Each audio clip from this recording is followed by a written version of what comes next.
Hello Codrifter, welcome to the first part of HTML, CSS and JavaScript series। इस part में हम discuss करेंगे HTML को detail के अंदर। हम सबसे पहले तो HTML के बारे में जानेंगे कि HTML क्या होती है। फिर हम ये देखेंगे कि HTML के अंदर हम किस तरह से कोडिंग कर सकते हैं। फिर हम ये भी देखेंगे कि HTML को कोडिंग करने के लिए हमें पहले से कुछ चीज़ों की ज़रूरत होनी चाहिए। विदाउट एनी प्रायर नॉलेज हम HTML को स्टार्ट कर सकते हैं, मतलब कि अगर हमें किसी चीज़ का पहले नॉलेज नहीं है उसके बावजूद हम HTML को स्टार्ट कर सकते हैं। HTML की कोडिंग को करने के लिए हमें कौन सा ऐसा एडिटर चाहिए जिसके अंदर हम कोड कर सकेंगे। दैन हम आपको थोड़ा सा ये भी बताएंगे कि एडिटर क्या होता है, यानी कि कोड एडिटर जो होता है वो क्या होता है। HTML की डेफिनेशन भी देखेंगे, फिर ये देखेंगे कि HTML जो है वो प्रोग्रामिंग लैंग्वेज होती है या नहीं होती है, अगर नहीं होती तो क्यों नहीं होती। HTML किस तरह की लैंग्वेज है। एंड अगेन हम HTML के टैग्स, जो मल्टीपल टैग्स होते हैं उनको डिस्कस करेंगे, मल्टीपल जो एलिमेंट्स होते हैं उनको डिस्कस करेंगे, डॉम को थोड़ा सा डिस्कस करेंगे, डॉम क्या होती है। HTML क्या होती है। HTML को कहा जाता है hyper text markup language. HTML जो है ये एक मार्कअप लैंग्वेज है, प्रोग्रामिंग लैंग्वेज नहीं है। ठीक है। अब डिफरेंस क्या होता है एक मार्कअप लैंग्वेज के अंदर और एक प्रोग्रामिंग लैंग्वेज के अंदर। तो पहले तो प्रोग्रामिंग लैंग्वेज के अंदर जो मैं आपको बता देता हूँ क्या होती है। प्रोग्रामिंग लैंग्वेज कोई भी ऐसी लैंग्वेज होती है जिसके अंदर आप डिफरेंट तरह की फंक्शनैलिटीज़ और लॉजिक लिख सकते हैं। And then on the basis of that logic और जो भी आपने कंडीशन या जो भी एल्गोरिथम लिखा होता है वो ऑटोमेटिकली उसको एग्जीक्यूट करता है आपका प्रोसेस और एक रिजल्ट जनरेट करके देता है। जबकि जो HTML होती है वो एक मार्कअप लैंग्वेज है, मतलब ये है कि इसके अंदर आप डॉक्यूमेंट क्रिएट कर सकते हैं ना। आपके माइंड में एक क्वेश्चन आ रहा होगा कि हम HTML और CSS या जावास्क्रिप्ट वाली ये सीरीज तो करने इसलिए आए थे ताकि आप एक फ्रंट एंड डेवलपर बन सकें, और मैं आपको ये कह रहा हूँ कि जो HTML है ये डॉक्यूमेंट क्रिएट करने के लिए यूज़ होती है। डॉक्यूमेंट मैंने ये वर्ड क्यों यूज़ किया। It's a very interesting thing और आपने इसको गौर से सुनना है। मज़ीद फर्दर मूव ऑन करने से पहले आपसे ये कहना चाहूँगा कि आप हमारे इस चैनल को सब्सक्राइब करें और कमेंट सेक्शन के अंदर आपने एंड के ऊपर ये बताना है कि आपको ये पूरा पार्ट कैसा लगा, और आपको जो भी क्वेश्चन दोगे वो आपने कमेंट सेक्शन के अंदर बताने हैं। आपने इस चैनल को सब्सक्राइब करने का हमें क्या फ़ायदा होगा, आपके इस चैनल को सब्सक्राइब करने का जो हमें फ़ायदा होगा वो ऑब्वियसली हमारा जो चैनल है वो ज़्यादा ग्रो करेगा। और आपको क्या फ़ायदा होगा, आपको फ्री के अंदर जो पेड कोर्सेज़ बहुत सारी जगहों से मिल रहे हैं वो आपको यहाँ पर फ्रीली मिल सकते हैं। तो हमें ये रिवॉर्ड मिल जाएगा आपकी तरफ से, सिर्फ़ एक सब्सक्राइब करना है, आपने कुछ पे नहीं करना, आपका 1 सेकंड भी नहीं लगेगा, आपने सब्सक्राइब कर लेना है। ना मूव ऑन करते हैं वापस के। मैंने जब कहा था कि डॉक्यूमेंट की मैंने वर्ड यूज़ किया था, तो मैंने ये क्यों कहा कि जो हमारी HTML है वो डॉक्यूमेंट क्रिएट करने के लिए हम इसे यूज़ करते हैं। ना डॉक्यूमेंट क्या होता है। Document is a piece of information होता है जो किसी भी फॉर्मेट के अंदर हो सकता है। आप जो प्रिंट करवाते हैं डिफरेंट, आपने बुक्स देखी होंगी, वो डॉक्यूमेंट्स हैं। आपके जो सीवीज़ होती हैं वो डॉक्यूमेंट्स हैं। आपकी डिग्रीज़ जो होती हैं वो डॉक्यूमेंट्स हैं। देन हम अपने सिस्टम के अंदर जो माइक्रोसॉफ्ट वर्ड के अंदर बना के फाइल्स रखी होती हैं, एक्सेल के अंदर जो शीट्स बना के रखी होती हैं, वो भी हमारे पास क्या होते हैं, डॉक्यूमेंट्स होते हैं। But there is a type of document जिनको हम सिर्फ वेब ब्राउज़र के अंदर एक्सेस कर सकते हैं। तो वेब ब्राउज़र यानी कि क्रोम, एज, सफारी, मोज़िला, तो ये सारे के सारे जो आपके पास हैं वेब ब्राउज़र हैं, तो इनके अंदर हम जो चीज़ ओपन करते हैं जिन्हें हम नॉर्मली वेबसाइट्स कह रहे होते हैं, एक्चुअली वो डॉक्यूमेंट्स ही होते हैं। ये सारे जो डॉक्यूमेंट्स होते हैं वेब बेस्ड डॉक्यूमेंट्स होते हैं, इसीलिए ये किसी न किसी ब्राउज़र के अंदर ही ओपन हो सकते हैं, क्योंकि जो ब्राउज़र होते हैं वो वेब बेस्ड डॉक्यूमेंट्स को ओपन करने के लिए यूज़ करते हैं। जैसे जिस तरह कोई भी एक डॉक टाइप की फ़ाइल होती है तो उसे हम किसी भी वर्ड के अंदर जो सॉफ्टवेयर होता है उसके अंदर ओपन कर सकते हैं। कोई भी जो स्प्रेडशीट होती है उसके हम एक्सेल के अंदर या गूगल जो शीट्स है उसके अंदर ओपन कर सकते हैं। तो हर जो एक फ़ाइल होती है उसकी एक टाइप होती है, जिसकी जो टाइप होती है वो डिफाइंड होती है उसकी एक्सटेंशन के साथ। जैसे कोई इमेज है वो भी एक फ़ाइल है, वो इमेज व्यूअर के अंदर ओपन होती है। इसी तरह से आपकी अगर कोई जो है वो प्रेजेंटेशन है तो वो किसी भी ऐसे सॉफ्टवेयर के अंदर ओपन होगी जो PPT को सपोर्ट करता होगा। ठीक है। इस तरह से ये आपकी जितनी भी हम चीज़ें जो HTML के अंदर बनाते हैं ये भी डॉक्यूमेंट्स होते हैं, लेकिन क्योंकि इनको सपोर्ट वेब ब्राउज़र करते हैं इसलिए वेब ब्राउज़र के अंदर ओपन होती हैं। अब मैं इस डॉक्यूमेंट को ना थोड़ा सा मज़ीद एलेबोरेट करते हैं। मैंने शुरू के अंदर एक वर्ड यूज़ किया था डॉम का, कि मैं आपको बताऊंगा डॉम क्या होती है। डॉम एक शॉर्ट फॉर्म है डॉक्यूमेंट ऑब्जेक्ट मॉडल का। तो ये डॉम को हम बहुत डिस्कस करेंगे। ठीक है। डॉम क्या होती है, डॉक्यूमेंट ऑब्जेक्ट मॉडल। तो डॉक्यूमेंट ऑब्जेक्ट मॉडल कहा इसलिए इसको जाता है क्योंकि जितनी भी आप जो अपना चीज़ें लिख रहे होते हैं वो एट द एंड डॉक्यूमेंट बनता है। तो क्योंकि जब ब्राउज़र के अंदर जाता है तो उसको एक फॉर्मली एक नेम उसका कहते हैं डॉक्यूमेंट ऑब्जेक्ट मॉडल। और वो कैसे होता है, कैसे बनता है, उसको हम थोड़ी देर में देखेंगे जब हम एचटीएमएल के अंदर थोड़ी-सी वर्किंग स्टार्ट करेंगे। मैं आपको दिखाऊँगा भी कि वो किस तरह से वो चीज़ें बनाता है। अच्छा, अब डॉक्यूमेंट ऑब्जेक्ट मॉडल आपने याद रख लिया। हम ये सिर्फ़ ये कह सकते हैं कि डॉक्यूमेंट ऑब्जेक्ट मॉडल वो सारी की सारी इन्फॉर्मेशन जो आपने एचटीएमएल के अंदर लिखी होती है, उसके एक विजुअल प्रेज़ेंटेशन के अंदर आपको वेब ब्राउज़र के अंदर आपको दिखा रहा होता है। ठीक है? सो ये हमने थोड़ा-सा डॉम को भी डिस्कस कर दिया। अब एचटीएमएल जो प्रीरेक्विज़िट्स क्या होते हैं एचटीएमएल के? सो एचटीएमएल को जो स्टार्ट करने के लिए जो प्रीरेक्विज़िट्स हैं, अगर हम उसकी टेक्निकल फॉर्म में बात की जाए कि टेक्निकली आपको क्या चीज़ें आनी चाहिए। सो अगर मैं इमेजिन करूँ कि आप जब ये कोर्स देखने आए हो, so you don't know anything about programming, coding, आपको कुछ भी नहीं पता, यू आर अ लेमैन, मतलब आप अभी फर्स्ट टाइम आप लैंड हुए हो कंप्यूटर के ऊपर किसी कोडिंग को सीखने के लिए, ठीक है?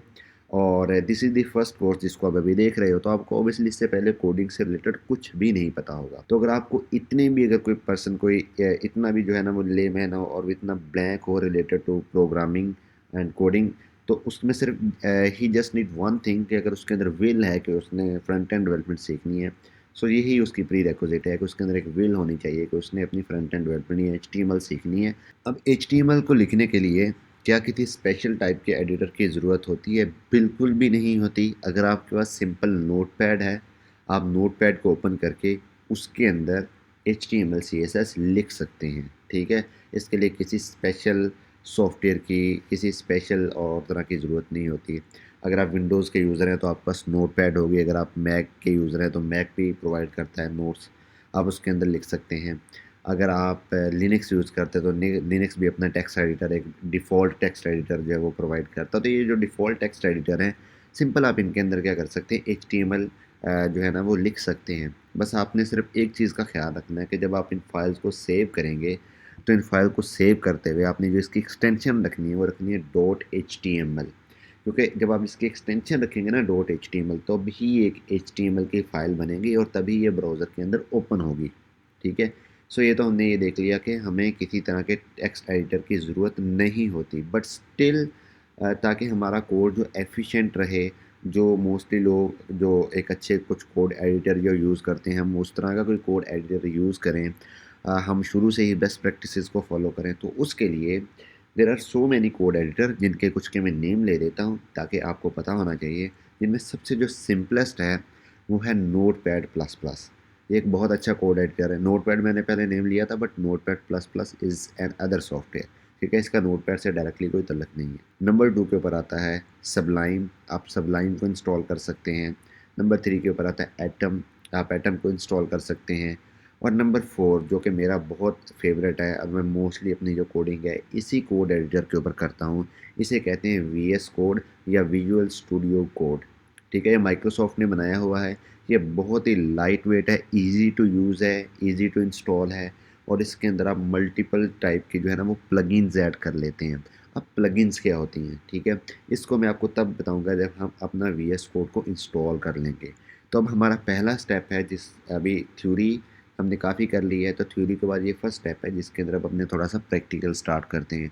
तो उसके लिए जो हमने सबसे पहली चीज़ करनी है वो ऑब्वियसली यही चीज़ करनी है कि हमने क्या करना है, एक इंस्टॉल करना है वीएस कोड को, ठीक है? अब वीएस कोड को आप किस तरह से इंस्टॉल कर सकते हैं? तो उसके लिए आपने क्या करना है, कोई भी अपना जो आप ब्राउज़र यूज़ करते हैं, आपने सिंपली उस ब्राउज़र को ओपन करना है और आपने यहाँ पर आके लिखना है VS code just like this. ठीक है, मैंने यहाँ पर वीएस कोड लिखा। ये पहला ही जो लिंक आपको नज़र आ रहा है, इसको इस तरह से ओपन कर लेना है। तो यहाँ पर आपको आ जाएगा कि आपने इसको वीएस कोड को डाउनलोड करना है। अच्छा, अब वीएस कोड को डाउनलोड करना है, मैं आप इधर यहाँ पर लिखा हुआ होगा और आप क्लिक करके इसको इंस्टॉल कर सकते हैं। देन अगर आप ये राइट एरो के ऊपर क्लिक करके देखेंगे ना, तो यहाँ पर ये देखें, ये मैकओएस के लिए भी है, आप इसको भी। अच्छा, आपने ना ये वाला जो चीज़ इनसाइडर का भी डाउनलोड नहीं करना, ठीक है? आपने हमेशा स्टेबल्स डाउनलोड करना है। स्टेबल क्यों डाउनलोड करना है? क्योंकि जो इनसाइडर होता है ना, ये भी जो वर्ज़न होता है, मतलब इसके अंदर कुछ अपडेट्स, जैसे हर सॉफ्टवेयर के अंदर अपडेट्स आती रहती हैं। तो इसके अंदर अभी अपडेट्स आई होंगी, उन्होंने उसको अपडेट किया होगा, लेकिन अभी उस अपडेट में बहुत सारे जो मसले हैं वो सॉल्व नहीं हुए होंगे। तो इसीलिए अभी वो उसको सॉल्व कर रहे होंगे। तो अगर आप उसको इंस्टॉल कर लेंगे तो माइट भी पॉसिबल आप बहुत सारे मसले देख रहे हैं। तो आपने क्या करना है, जो स्टेबल वर्जन है उसको डाउनलोड करना है। तो मैक ओएस है अगर आपके पास तो यहाँ पर मैक ओएस के सामने, अगर आपके पास विंडोज़ है तो ये विंडोज़ के सामने बटन। लिनक्स अगर आप यूज़ कर रहे हैं, लिनक्स में अगर आप यूबंटो यूज़ कर रहे हैं या मिंट यूज़ कर रहे हैं, कोई भी और फ्लेवर यूज़ कर रहे हैं लिनक्स का, तो आपने सिंपली उसके ऊपर सामने आके यहाँ पर आपको फिर दो नज़र आ रहे होंगे, मज़ीद dot Debian and dot RPM। तो आप इनमें से कोई भी इंस्टॉल कर सकते हैं, ठीक है, अकॉर्डिंग टू द फ्लेवर। आपका फ्लेवर जिस भी यानी कि लिनक्स का जो भी आप फ्लेवर यूज़ कर रहे हैं, अगर वो दोनों को सपोर्ट करता है तो दोनों में से जो भी इंस्टॉल कर लें। मैं मोस्टली डेबियन यूज़ करता होता हूँ, इंस्टॉल करता हूँ, क्योंकि मैं यूबंटो यूज़ करता होता हूँ। ये मेरा मैक है, तो मैं यहाँ पर क्लिक करके इंस्टॉल करूँगा। तो आप इसके ऊपर क्लिक करेंगे, ये सिंपली इंस्टॉल हो जाएगा। मेरे पास ये ऑलरेडी इंस्टॉल है तो मैं उसके लिए बॉदर नहीं करूँगा। तो अभी मैं उसको जाके जो है ना अभी स्टार्ट करते हैं। तो अब हमने क्या किया, अब हमने डायरेक्टली बस स्टार्ट करना है, ठीक है। आपका जैसे ये डाउनलोडिंग कंप्लीट हो जाएगी, आप तब तक वीडियो को पॉज करें। जैसे आपकी डाउनलोडिंग कंप्लीट हो जाएगी तो इसको दोबारा से रिज्यूम करें और फिर हम जो है ना वो नेक्स्ट वर्किंग स्टार्ट करते हैं। यकीनन आप लोगों की अब इंस्टॉलेशन कंप्लीट हो चुकी होगी। तो अब हम क्या करते हैं, स्टार्ट करते हैं अपनी पहली फ़ाइल HTML की क्रिएट करना, ठीक है। तो आप जो भी ऑपरेटिंग सिस्टम यूज़ करें, विंडोज़ है, लिनक्स है या मैक है, तो अकॉर्डिंगली आप एक फ़ोल्डर बना लें। मैं भी यहाँ पर एक फ़ोल्डर बनाने लगा हूँ, ठीक है।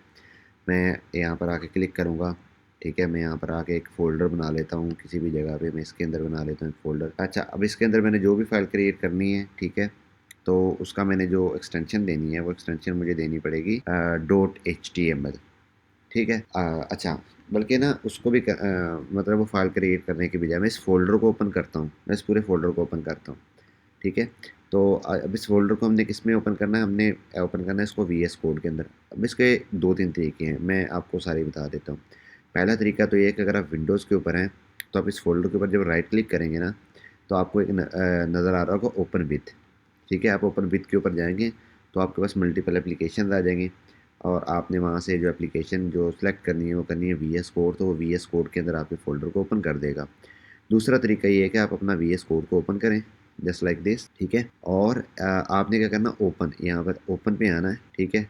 अब ओपन के ऊपर आके जहाँ पर भी आपकी वो CSS की यानी कि ये वाला फ़ोल्डर पड़ा हुआ है, उस फ़ोल्डर के ऊपर आके आपने डबल क्लिक करना है, वो इसके अंदर ओपन हो जाएगा लाइक दिस। सॉरी, ओपन पे क्लिक करना है, तो ये आपके पास HTML CSS का फ़ोल्डर इधर ओपन हो चुका है VS कोड के अंदर। मैं इसको क्लोज़ करता हूँ। तीसरा तरीका ये होता है CLI के थ्रू ओपन करने का, ठीक है।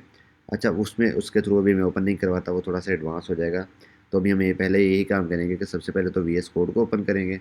VS कोड के बाद जाएँगे ओपन के ऊपर और ओपन के ऊपर जाके जो हमारा HTML CSS का फ़ोल्डर उसको ऐसे सेलेक्ट करेंगे, ओपन पे क्लिक करेंगे। सो ये हमारे पास ओपन हो गया, ठीक है। मैं इसको एक्सपेंड कर लेता हूँ। अब हमने क्या करना है, पहली फ़ाइल क्रिएट करनी है यहाँ पर, ठीक है। और पहली फ़ाइल क्रिएट करने के लिए मैंने यहाँ पर आके इस फ़ाइल के ऊपर क्लिक करना है। सो ये फ़ाइल ओपन हो रही है। इस फ़ाइल का मैं नेम दे देता हूँ, ठीक है। मैं इसका नेम दे देता हूँ, इंडेक्स कह देता हूँ इसको, index.html, ठीक है। index.html मैंने इस फाइल का नेम इस तरह से रख दिया। अब यहाँ पर मैं आपको दिखाऊंगा आके, ये देखें, मैं वापस आया अपने इस फोल्डर के ऊपर, तो देखें मेरे पास इसके अंदर index.html की फ़ाइल बनी। और अगर आप ये देखें तो इस फाइल के साथ क्या कौन सा आइकन आ रहा है, इस फाइल के साथ आइकन आ रहा है ब्राउज़र, जो क्रोम का, जो भी आपका डिफ़ॉल्ट ब्राउज़र होगा। अगर आपका डिफ़ॉल्ट ब्राउज़र आपने रखा हुआ है क्रोम, तो यहाँ पर क्रोम का साइन शो हो रहा होगा। अगर आपका मोज़िला है तो मोज़िला का, अगर आपका एज है तो एज का, अगर आपका सफारी है तो सफारी का। तो मैंने अपना जो डिफ़ॉल्ट ब्राउज़र है वो रखा हुआ है क्रोम को, तो इसलिए यहाँ पर आपको क्रोम का साइन नज़र आ रहा है। अगर मैं अब इसके ऊपर डबल क्लिक करूँ, से देखें किस चीज़ के अंदर ओपन हुआ है, ये मेरे पास ओपन हुआ है ब्राउज़र के अंदर। मैंने भी आपको यही बताया था कि ब्राउज़र के अंदर ओपन होगा, तो ये देखें मेरे पास ब्राउज़र के अंदर ओपन हुआ। लेकिन यहाँ पर अभी मुझे कुछ डिस्प्ले नहीं हो रहा, ठीक है। और वो क्यों नहीं हो रहा, क्योंकि मैंने अभी यहाँ पर कुछ लिखा ही नहीं है। तो मैं यहाँ पर कुछ लिख देता हूँ, मैं लिख देता हूँ इस तरह से करके हेलो वर्ल्ड, ठीक है। से मैंने हेलो वर्ल्ड लिखा। अब मुझे आके इसको एक दफ़ा रिफ्रेश करना पड़ेगा। ये देखिए मेरे पास यहाँ पर हेलो वर्ल्ड आ गया, ठीक है। मैं यहाँ पर कुछ और लिख देता हूँ,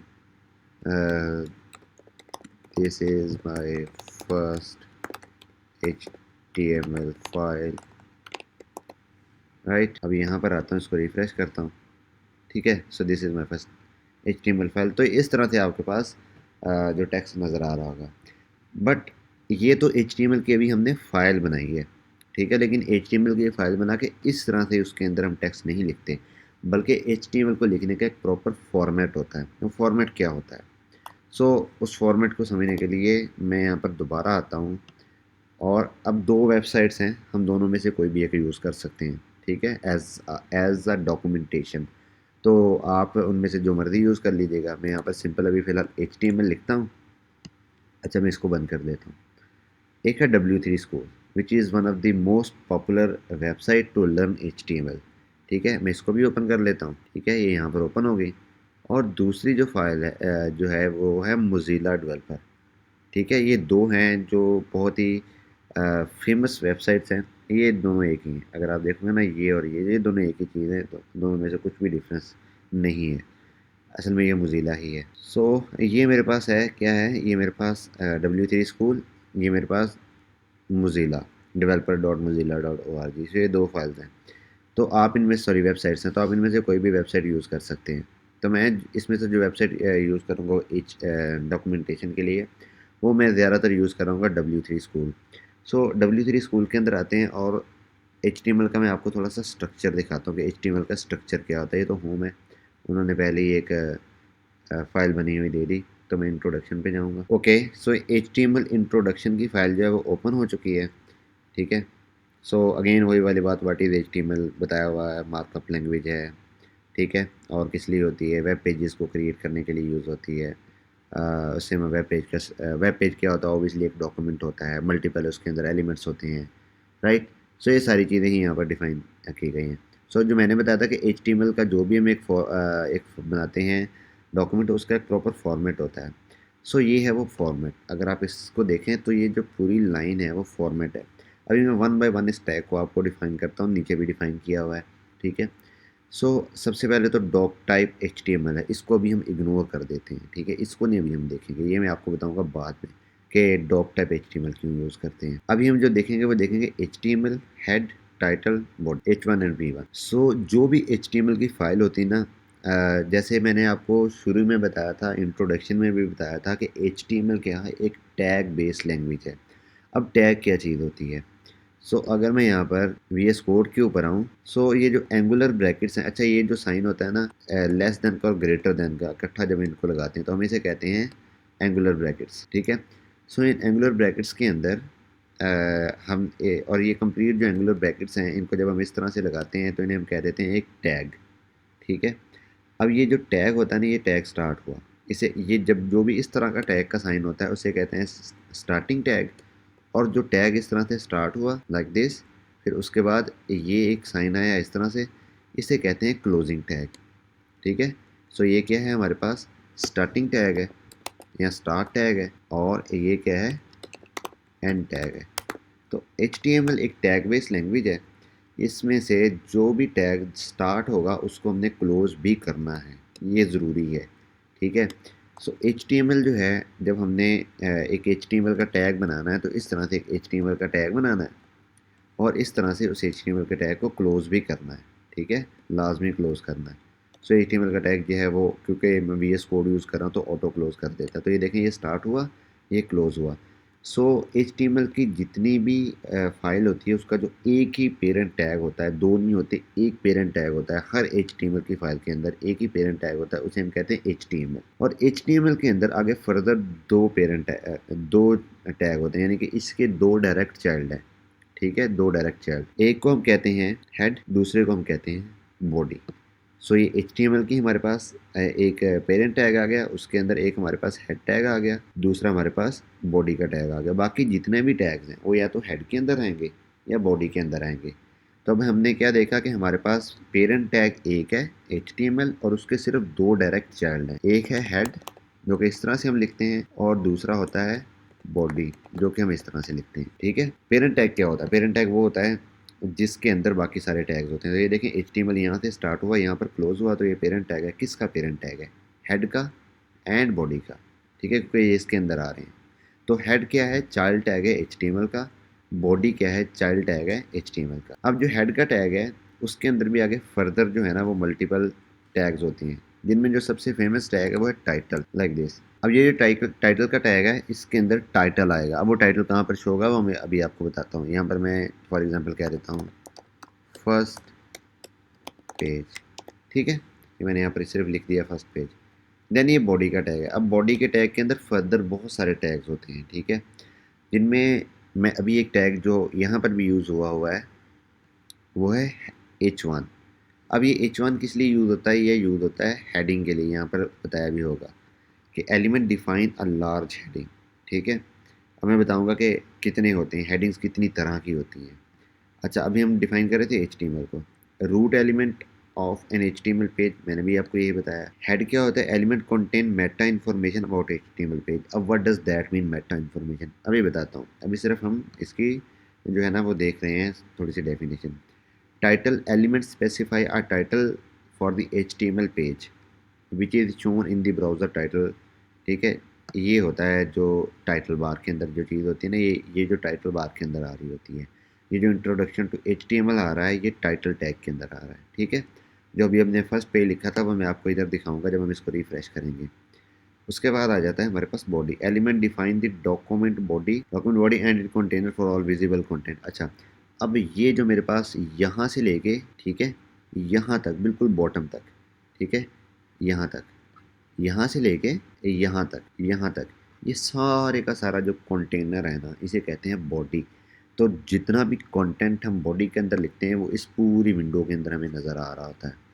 और ये जो टॉप के ऊपर यहाँ पर जो चीज़ें नज़र आ रही हैं वो जो हमारे पास होती हैं जो हेड के टैग के अंदर होती हैं, ठीक है। फिर H1 क्या होता है हेडिंग के लिए? P होता है पैराग्राफ के लिए। मैंने आपको जब इंट्रोडक्शन में बताया था कि HTML के अंदर जो नेमिंग कन्वेंशन है टैग की वो बहुत सिमिलर हैं जो हम रियल लाइफ के अंदर यूज़ करते हैं। टाइटल हम रियल लाइफ के अंदर भी यूज़ करते हैं। कोई हमने डॉक्यूमेंट बनाना है तो उसका एक टाइटल हम ज़रूर रखते हैं। हेडिंग हम हेडिंग रखते हैं। पैराग्राफ हम यूज़ करते हैं, तो पैराग्राफ की शॉर्ट फॉर्म P। सो अभी मैं यहाँ पर क्या करता हूँ, एक पैराग्राफ क्रिएट करता हूँ इस तरह से P लिख के। ये मैंने पैराग्राफ क्रिएट कर लिया, ठीक है।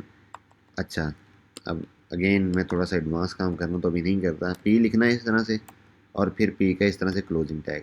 तो आपने जो भी चीज़ लिखनी है ना पैराग्राफ, वो इस P के टैग के अंदर लिखनी है, बाहर नहीं लिखनी। तो हम यहाँ पर लिखेंगे, मैं इसको कह देता हूँ welcome to my first page of HTML, ठीक है। अब मैं यहाँ पर आता हूँ ब्राउज़र के ऊपर वापस, और ये मेरी index.html की फ़ाइल है। अब इसके अंदर कुछ चीज़ नहीं है। मैं जब रिफ़्रेश करूँगा ना तो ये जो टाइटल है वो फर्स्ट पेज हो जाएगा और मुझे बॉडी के अंदर नज़र आ रहा है welcome to first page of HTML। तो मैं यहाँ पर इसको रिफ़्रेश करता हूँ। देखा आपने, यहाँ पर मुझे क्या नज़र आ रहा है? First page. यहाँ पर मुझे क्या नज़र आ रहा है? Welcome to my first page.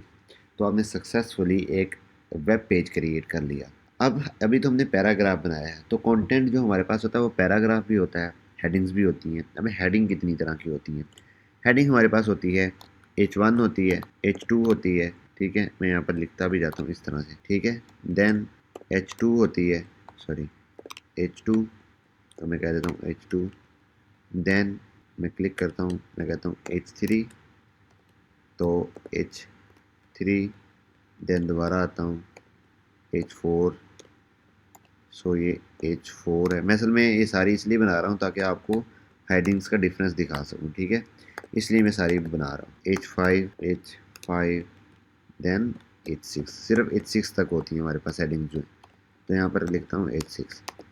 मैंने ठीक है, इसको मैंने सेव किया, Ctrl+S किया। अच्छा, अगर मैं इसको सेव नहीं करूँगा ना, अभी मैंने सेव नहीं किया, अगर मैं इधर आके रिफ़्रेश कर भी दूँगा, सॉरी ये क्योंकि मैंने पहले सेव कर लिया था इस वजह से आ रहा है।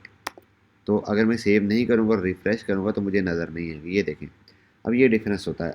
H1 वाली हेडिंग्स देखें, सबसे बड़ी हेडिंग है। H2 वाली उससे छोटी है, H3 वाली उससे छोटी है, H4 वाली उससे छोटी है, 5 वाली उससे छोटी है, और H6 वाली जो हेडिंग है वो सबसे छोटी हेडिंग है, ठीक है। सो ये होता है H1 से लेके डिफरेंट जो हेडिंग्स हम उसको यूज़ करते हैं। तो अभी हम यहाँ पर H1 ही यूज़ कर लेते हैं। तो मैं यहाँ पर कह देता हूँ सिंपल हेलो कोड रिफ्टर, राइट। देखिए अभी यहाँ पर नहीं है ना कुछ भी, तो मुझे रिफ़्रेश करना है। अब मुझे यहाँ पर आ गया हेलो कोड रिफ्टर। ओके, अब हमारे पास हेडिंग्स होती हैं किसी भी डॉक्यूमेंट के अंदर हम जाएँ, किसी भी वेबसाइट के अंदर जाएँ, हमारे पास पैराग्राफ्स होती हैं, ठीक है, हमारे पास जो है ना वो हेडिंग्स होती हैं, हमारे पास पैराग्राफ्स होते हैं, देन हमारे पास जो है वो लिस्ट भी होती हैं। मतलब हमने हमारे पास जो है वो लिस्ट भी होती हैं। ठीक है, अब वो लिस्ट क्या होती हैं? जैसे हमने डिफरेंट अपने डॉक्यूमेंट्स के अंदर देखा होगा, हम वर्ड का डॉक्यूमेंट बना रहे हैं या हम जिस तरह के भी डॉक्यूमेंट्स डिफरेंट हम देखते हैं, तो उसमें हमारे पास क्या होता है, या तो नंबर्ड लिस्ट होती है, मतलब हम जो बुलेट्स पॉइंट्स नॉर्मली दे रहे होते हैं, बुलेट्स जो पॉइंट्स होते हैं, इस तरह से हमारे पास हमने अक्सर देखा होगा बहुत सारे डॉक्यूमेंट्स के अंदर वन। ठीक है, तो मैं इसको मतलब लिख देता हूँ, .1, 2, .2, 3.3, इस तरह से हमें जो है ना वो चीज़ें शो हो रही होती हैं, या हमें इस तरह से चीज़ें शो हो रही होती हैं, इस तरह से। अब इसको कंसिडर कर लें, वो जो हमारे पास बुलेट का डॉट होता है उस तरह से। ठीक है, so again P1, P2, P3। ठीक है, तो अब ये जो लिस्ट होती है ना, जो हमारे पास इस तरह से लिस्ट होती है, इसे कहते हैं ऑर्डर्ड लिस्ट। क्या कहते हैं इसको? हम कहते हैं ऑर्डर्ड लिस्ट, राइट। इस तरह की जो भी लिस्ट होती है उसे हम कहेंगे ऑर्डर्ड लिस्ट, और जो इस तरह की लिस्ट होती है उसे क्या कहते हैं? Unordered list. ठीक है, सो ये हमारे पास क्या होगी? ऑर्डर्ड लिस्ट होगी। ये हमारे पास क्या होगी? अनऑर्डर्ड लिस्ट होगी। अच्छा, अब ऑर्डर्ड लिस्ट क्रिएट करने का तरीका क्या होता है HTML के अंदर? तो HTML के अंदर ऑर्डर लिस्ट क्रिएट करने का तरीका, अगेन वापस W3 स्कूल पे मैं आपको अगर आके दिखाऊं, तो हमारे पास यहाँ पर आ रही होंगी where is list, list list, yes. तो यहाँ पर आएंगे HTML लिस्ट। ठीक है, ये अनऑर्डर लिस्ट, ये ऑर्डर लिस्ट। इन्हें ऑर्डर लिस्ट कहा इसलिए जाता है क्योंकि यहाँ पर 1 2 3 4 प्रॉपर ऑर्डर आ रहा होता है। अब इनको क्रिएट कैसे करना होता है? सबसे पहले तो सबसे पहले हम बल्कि ऑर्डर लिस्ट की बात करते हैं। तो ऑर्डर लिस्ट में दो वर्ड यूज होते हैं, ऑर्डर्ड, लिस्ट।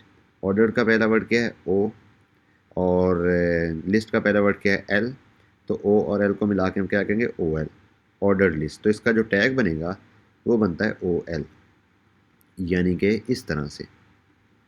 मैं इसको कर देता हूँ हेडिंग के अंदर H2 कह देता हूँ इसको, और इसको यहाँ से कंट्रोल X करता हूँ, इधर आके कंट्रोल V कर लेता हूँ, क्योंकि हमने इसको इसके अंदर इनक्लोज करना है।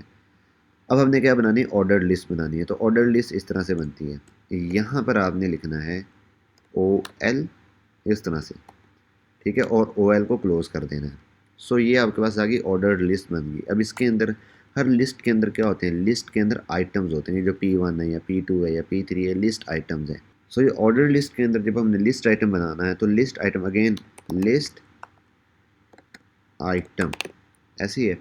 सो लिस्ट जिस तरह से ऑर्डर लिस्ट में हमने ओवरऑल लेके ऑर्डर लिस्ट बना दिया था, यहाँ पर भी हम पहला जो वर्ड एल वो यूज़ कर लेंगे, दूसरा आई यूज़ कर लेंगे, इनको इकट्ठा कर लेंगे तो क्या बन गया? LI। सही है। सो LI होता है लिस्ट आइटम।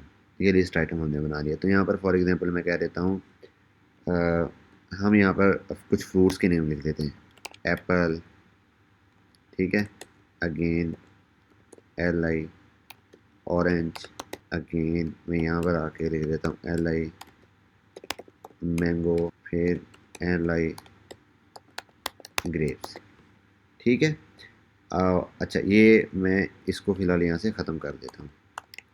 ये मैंने एक ऑर्डर लिस्ट बनाई है। मैं वापस आता हूँ यहाँ पर अपने, ये हमारा है, यहाँ पर हमने वो ओपन किया हुआ है, तो मैं इसको क्लिक किया। मैं इसको दोबारा से रिफ़्रेश करता हूँ, ये देखें ऑर्डर लिस्ट आ गई। अब देखें ये मैंने H2 यूज़ की थी, ये हेलो कोड ड्रिफ्टर से इसका साइज़ थोड़ा कम है। Then 1 2 3 4, right. तो मेरे पास 1 2 3 मेरे पास ऑर्डर लिस्ट बन गई। दूसरी चीज़ हमने क्या कहा था? Unordered list. So unordered list में जो स्टार्ट होता है यू से and then L, so UL unordered list. ठीक है, मैं यहाँ से इसको कर लेता हूँ कॉपी, कंट्रोल C, और इसके नीचे यहाँ पर आके इसको पेस्ट कर देता हूँ। ऑर्डर लिस्ट की बजाय मैं इसको लिख देता हूँ अनऑर्डर्ड लिस्ट। सो यहाँ पर हम कुछ गाड़ियों की जो टाइप्स हैं उनके नेम लिख लेते हैं। ठीक है, और मैं अगेन यहाँ पर आके, अच्छा ऑर्डर लिस्ट हो या अनऑर्डर लिस्ट हो, उनके अंदर दोनों के अंदर होते लिस्ट आइटम है, तो उनके अंदर हमने LI ही यूज़ करना है। ठीक है, मैंने यहाँ पर लिखा LI, और LI के अंदर मैंने यहाँ पर कह देता हूँ कि सिडान LI, SUV, ठीक है, हमारे पास गाड़ियों की टाइप होती है, SUV होती है, सेडान होती है, हैचबैक्स होती हैं, जीप होती है, इसमें LI, इसमें कह देता हूँ हैचबैक, और उसके बाद आ जाते हैं, I think hatchback, I don't know, इकट्ठा लिखते हैं उसको सेपरेट लिखते हैं, तो जैसे भी लिखते हैं आप लिख लें, बिकॉज हम यहाँ पर गाड़ियों को तो डिस्कस नहीं कर रहे, हम डिस्कस कर रहे हैं HTML को। सो हैचबैक साथ लिखना है, साथ लिख लें, जैसे लिखा जाता है इसी तरह से लिख लें। अगर यहाँ पर मैंने गलत लिखा हो तो कमेंट सेक्शन में मुझे ज़रा बताएं कि मैं भी गलतियाँ करता हूँ तो यहाँ पर आप मुझे सिखा सकते हैं। सो अगेन लिस्ट आइटम और जी, ठीक है, हम वापस आते हैं यहाँ पर, मैं इसको रिफ़्रेश करता हूँ। तो अच्छा, अगेन हर बार आपने सेव लाजमी करना है, ये मैंने कंट्रोल S किया था, ठीक है, सेव किया था। अब देखें वन ऑर्डर लिस्ट के अंदर क्या आया, सिडान, SUV, हैचबैक, जीप, और यहाँ पर क्या आ रहा है, यहाँ पर मेरे पास बुलेट्स आ रहे हैं, 1 2 3 की बजाय बुलेट्स आ रही हैं। सेम मैंने लिखा है, इधर भी LI है, इधर भी LI है, बट जो चीज़ डिफ़ाइन करती है कि 1 2 आएगा इस LI के साथ या बुलेट्स आएंगे, वो डिफ़ाइन करती है इनकी टाइप, जो कि UL है या OL है, ठीक है। तो हमने ये डाटा लिस्ट भी पढ़ ली कि लिस्ट किस तरह से हम लोग यूज़ करते हैं। अच्छा, अब जो नेक्स्ट चीज़ हम देखेंगे, हम यहाँ पर आते हैं। अच्छा, मैंने काफ़ी यहाँ पर चीज़ें जो है ना वो अभी छोड़ी थी, तो मैंने जानबूझ के छोड़ी थी, हम उसको भी यूज़ करेंगे।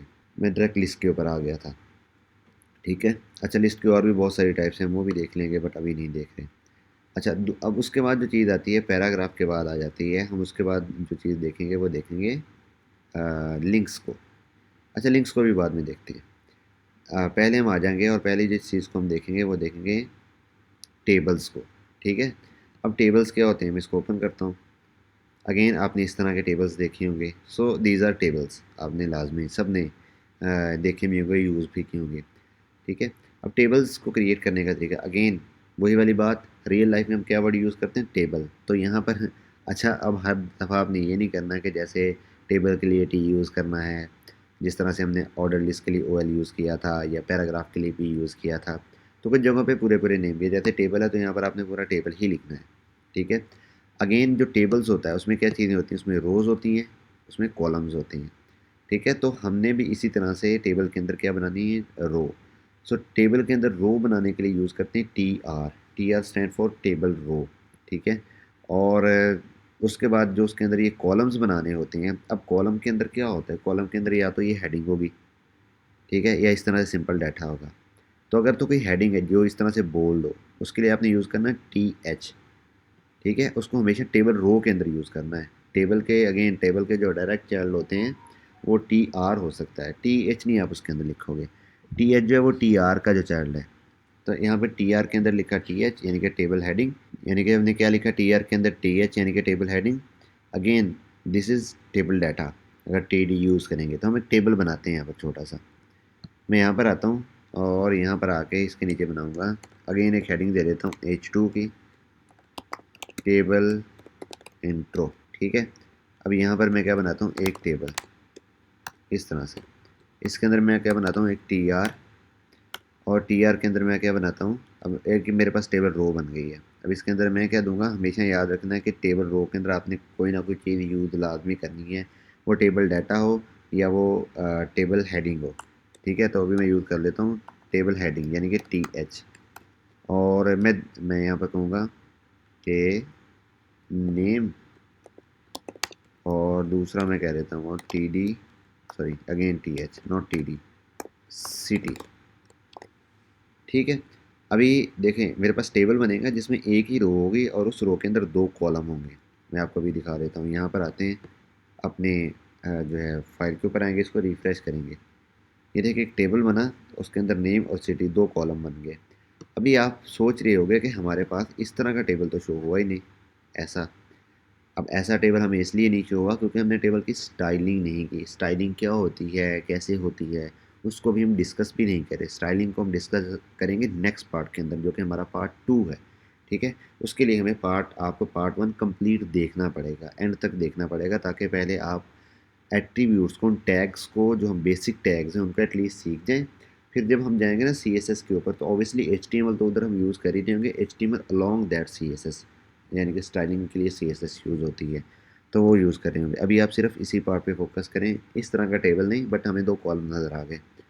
चलिए मैं एक और यहाँ पर कॉलम लिख लेता हूँ। मैं यहाँ पर TH लिख लेता हूँ और यहाँ पर मैं लिख देता हूँ कंट्री, ठीक है? 3 कॉलम बन जाएंगे। एक और मैं रो बनाता हूँ TR और इसके अंदर अच्छा, अब आपने हमेशा कोशिश करनी है कि जब भी किसी टेबल के अंदर, जब आप एक टेबल रो बनाओ, पहली टेबल रो के अंदर आप जितने कॉलम डिफाइन करेंगे, अभी हमने कितने कॉलम डिफाइन किए? 3। आपने उसके बाद वाली सारी रो के अंदर उतने ही कॉलम डिफाइन करने हैं, वरना टेबल का जो स्ट्रक्चर है ना वो अच्छा नहीं बनेगा। ठीक है, तो यहाँ पर मैं आता हूँ और मैं कहता हूँ टी, अच्छा यहाँ पर मैं आता हूँ, मैं लिखता हूँ TD।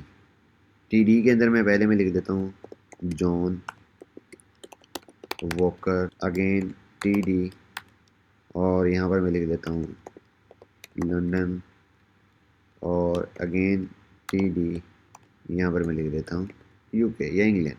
ठीक है, अब मैंने इंग्लैंड लिख लिया। अब मैं करता हूँ इसको Ctrl+S और मैं वापस आता हूँ यहाँ पर।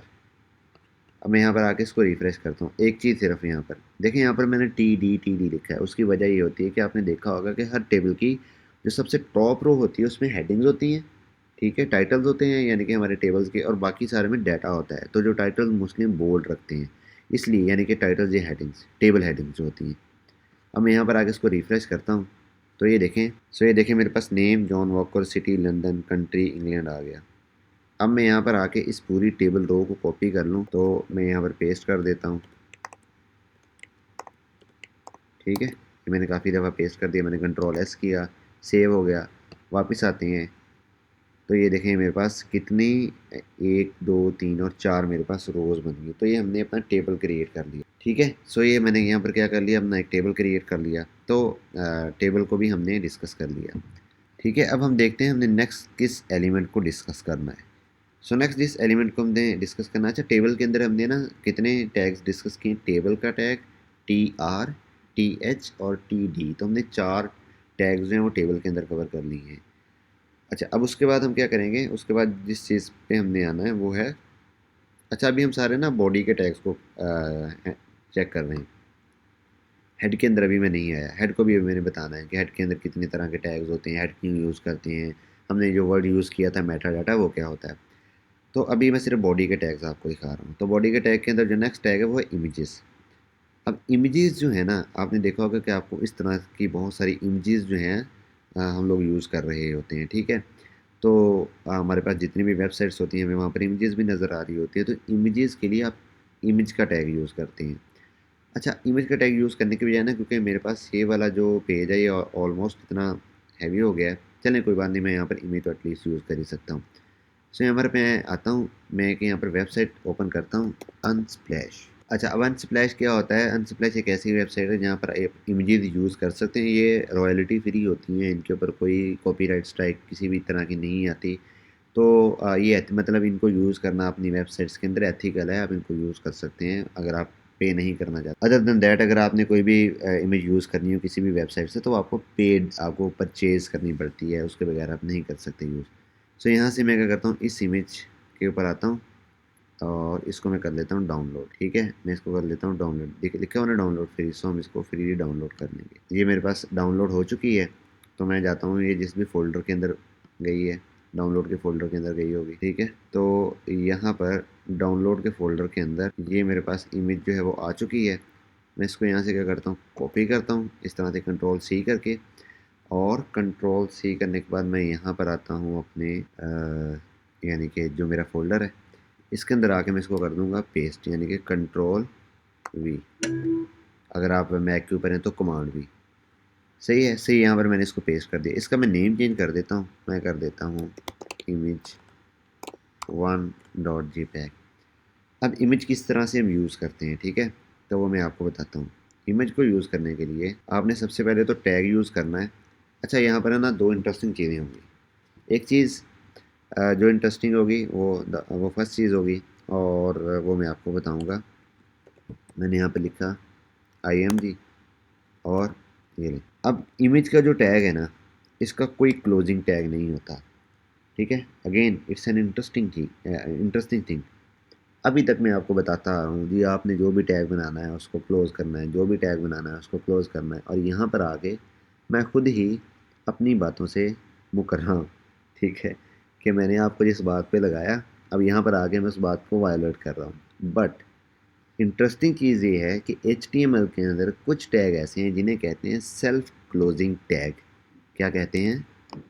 सेल्फ क्लोजिंग क्लोजिंग टैग, ठीक है, सेल्फ क्लोजिंग टैग। सो ये सेल्फ क्लोजिंग टैग ऐसे टैग्स होते हैं जो अपने आप को खुद ही क्लोज कर लेते हैं, मतलब इनका कोई क्लोजिंग टैग नहीं होता, ठीक है।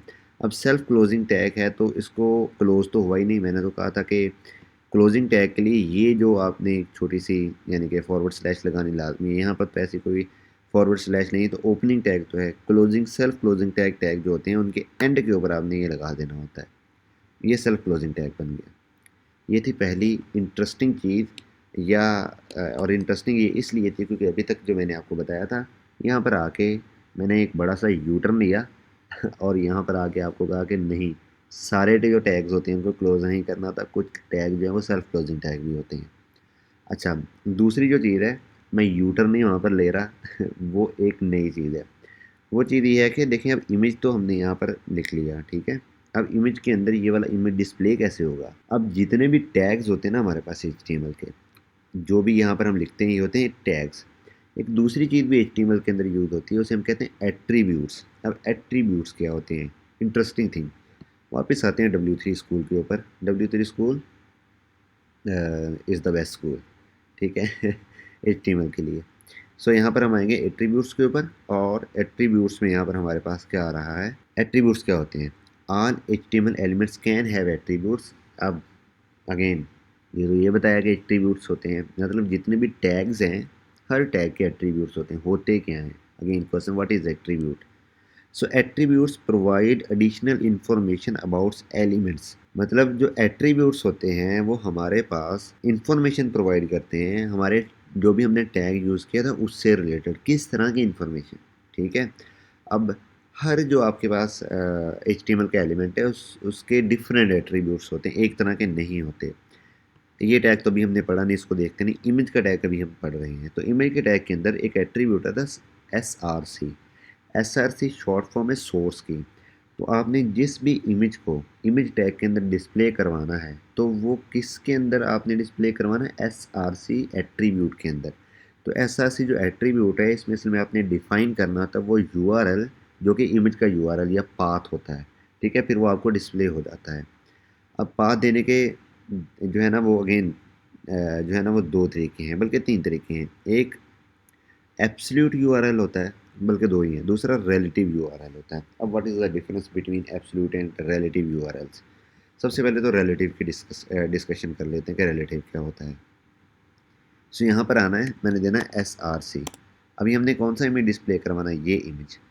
ऐसे इमेजेस जो उसी फ़ोल्डर या डायरेक्टरी के अंदर पड़े हों जिस फ़ोल्डर या डायरेक्टरी के अंदर आपकी HTML की फ़ाइल है। अब HTML की फ़ाइल किस फ़ोल्डर के अंदर पड़ी हुई है या डायरेक्टरी के अंदर पड़ी हुई है?